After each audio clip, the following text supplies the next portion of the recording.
saya Anata Fiska Devita dari program studi PPKB. Jadi, di sini saya akan menjelaskan apa itu quantum learning. Jadi, quantum learning itu model pembelajaran yang menekankan proses belajar yang menyenangkan, aktif, dan bermakna agar siswa lebih mudah memahami serta mengingat materi dalam jangka panjang. Konsep ini dikembangkan oleh Bobby DePorter dan berawal dari program Supercamp di Amerika.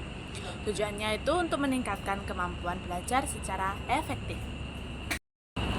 Quantum learning memandang bahwa semua unsur dalam pembelajaran seperti lingkungan, guru, suasana kelas sangat berpengaruh terhadap keberhasilan belajar. Oleh karena itu, proses belajar harus melibatkan emosi, fisik, dan pikiran siswa sehingga pembelajaran menjadi lebih interaktif dan tidak membosankan.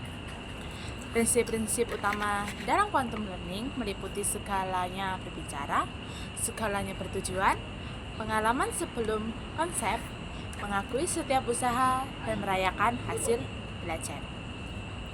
Prinsip ini membantu menciptakan suasana belajar yang positif dan mendorong siswa untuk lebih termotivasi. Dalam penerapannya, quantum learning berfokus pada cara guru mengajar, sedangkan fokus untuk kuantumnya cara siswa belajar. Proses pembelajaran dilakukan melalui langkah-langkah seperti menumbuhkan minat, memberikan pengalaman, menamai konsep, mendemonstrasikan, mengulangi, dan merayakan.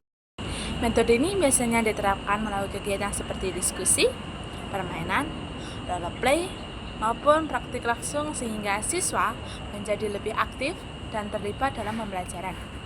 Suasana kelas pun dibuat nyaman agar siswa tidak merasa tegang.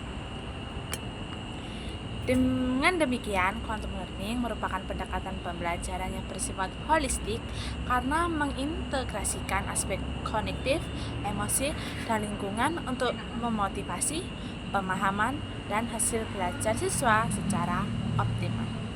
Nah, berikut ini adalah implementasi pembelajaran kuantum.